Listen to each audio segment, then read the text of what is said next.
Hello, and welcome to episode 282 of Prog Review. And today we are looking at, Relayer Definitive Edition CD / Blu-ray. I've been waiting for this one. I've been waiting for this one a long time. I'm not going to review the album per se.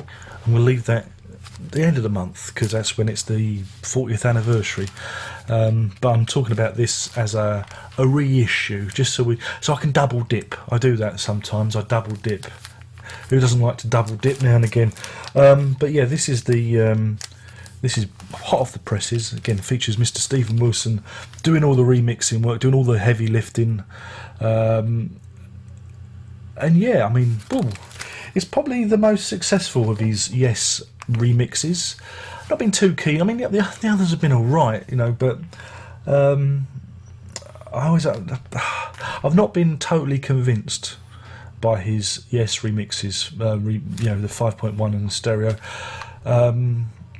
Again, when I compared, because I got Fragile in 5.1 remixed by someone who's not Stephen Wilson, and I compared his version of America versus Wilson's version of America, I preferred the latter over the former. But that's because the way Wilson does things, he tends to do things flat. He doesn't tweak any EQ or anything. He's kind of a purist like that, and I think sometimes it doesn't hurt just to, tickle the frequencies and to cut through the mire. It doesn't hurt to have a little tweak now and again. But anyway, I digress. Yes, this is Relayer. It's probably I'm going to say it's probably my favourite Yes album. Always had a problem with the mix. Always had a problem with the mix of it, especially on the LP. Always sounded fuzzy, and Steve Howe's guitars rattled my teeth. The frequencies were all over the place. So I was really looking forward to this one. I'm gonna talk about the old 2003 reissue. The stereo master on this is pretty good. It's not bad actually. It's not bad. But you've got a whole new package with the new one. So I'm going to talk about the 5.1 mix to start with. It's absolutely fascinating because you get to hear everything split apart, if you know what I mean. All the instruments and the backing vocals and that are mixed really well and placed around you, so you can really focus on things. I thought that it lacked a little bit of top. Again, this is Wilson doing a flat mix, not tweaking anything, just placing everything.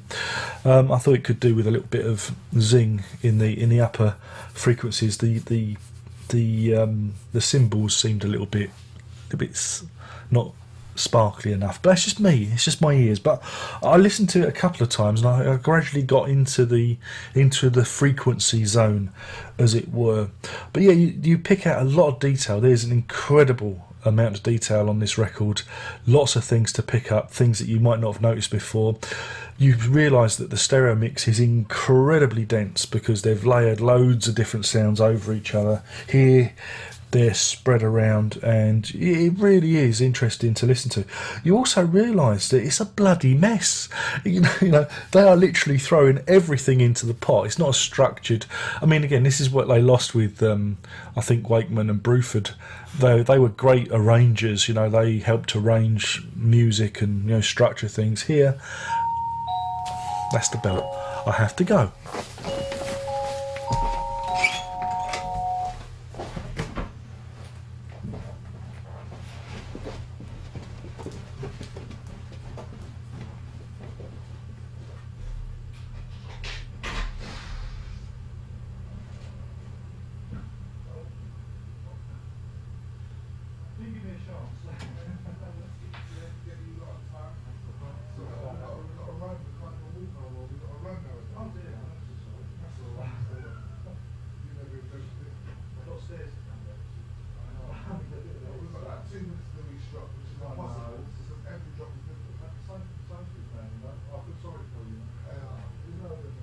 Cheers. Thanks again. Bye.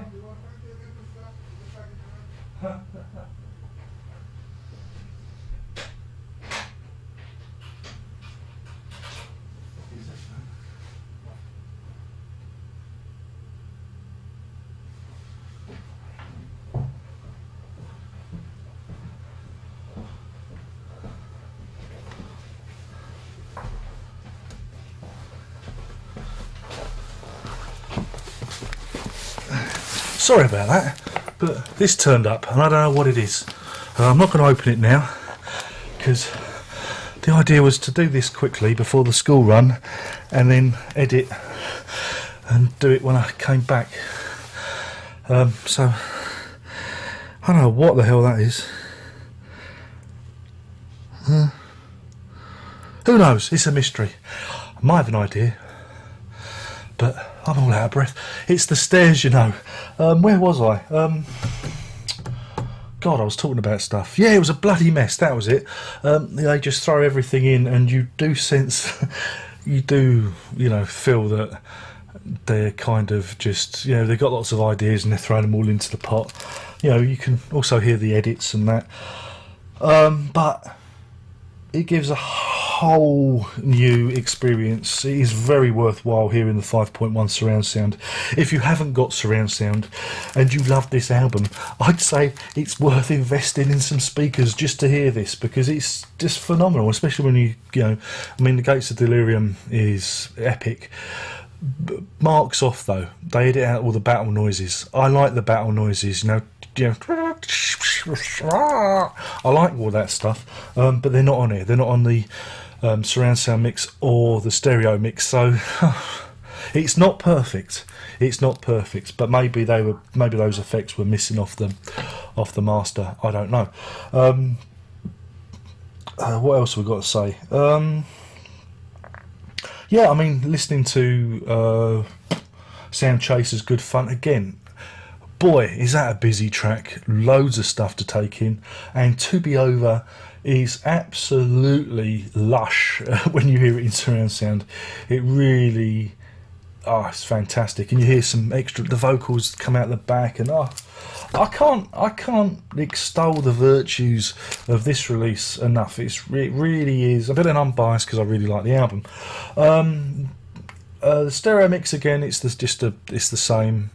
There's some good bits of panning on Gates of Delirium guitars and that. So yeah, it sounds a bit cleaner. I wouldn't say it's definitive though, because you're missing the battle sounds. You need that for that. But then you do have the original on the Blu-ray. You'd have all the different versions. You have like the original mix, the original vinyl drop, the original US. There's a lot. It's a big mill to get through. There's single versions and this, that, and the other. So yeah, there's a lot to take in. And there's lots of, like I said, there's lots of different versions. There's an instrumental version to take in. There's an alternative version of the album which I'd not heard before, which is almost like a rough and ready mix, I'd say. John Anderson's vocals he's not done the lyrics. The lyrics are incomplete. Very interesting to listen to. Very, very, very, again, worth it for the Blu-ray. You get a booklet as well. Again, Sid Smith done a thing. Very enjoyed that. Sid, if you're watching, doubt it.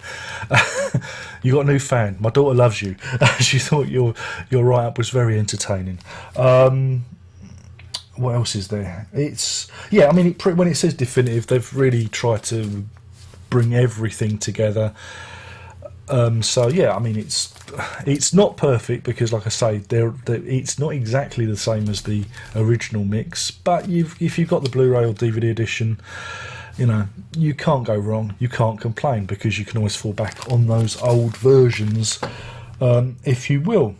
I'm going to give this 5 slippery snakes on a rock out of 5. That's 5 slippery snakes on a rock out of 5, because I just thought there's just so much detail. It's such a rich meal, to deal with. It's and again, Steve Wilson does a great job of it. Better than the Yes album, much better, because the Yes album I didn't really, it didn't deserve it. The Yes album's very kind of almost a very stereo record. There wasn't enough depth there to warrant that. And again, even with Close to the Edge was interesting, but I don't think I'm trying to remember what my thoughts were on that. It's hard to remember. I'm so old. I thought Close to the Edge was interesting, but it's the amount of detail you pick up on this. Again, it's because of the original mix being so dense and so like not bad, but not right. I'm trying to be polite, because that original stereo mix, there were problems with it. Here, you do get a lot of it fixed. So yeah, if you love Relayer, you'd be a crazy fool not to buy this. And if you really do want to go to town, get them surround sound speakers, because boy, will you get an edumacation. You know, you'll go, wow, I didn't know that was like that. You know, and it's really, really good. And you hear Patrick Moraz in a whole new light. Though I did think that in some cases his keyboards, his lead lines were just slightly behind the beat. I don't know if that was deliberate. I don't know if that's how it was on the master, or, but it just, I don't know. It just felt he was just slightly behind everyone else. But that's just me. Yeah, you get to hear everything. It's just fantastic. The bass, the Steve Howe's guitars don't rattle my fillings anymore. The backing vocals are panned lovely at the back. Again, you hear those. It's just, I can't say how worthwhile this one is. A great package put together by Panjeric and everyone involved. It's really, really, really, really good. I've said it now. I've said it.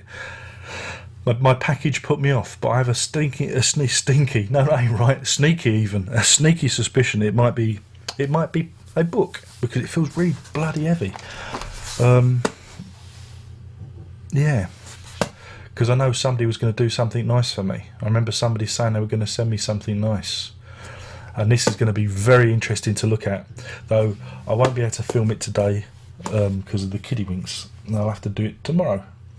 I might open it and then show you it. I don't know, because I want to open it. I want to open it for myself. It's terrible because these unboxings, I don't ever get to open anything for me anymore. I have to share it with you guys. Well, I just want to open something for myself. But anyway, my name's been Darren Locke. I've been talking about Yes Relayer Definitive Edition. Nearly got. Should have a glass of water. This is what I get for trying to rush this. I shouldn't have rushed it. I thought I had time, you know.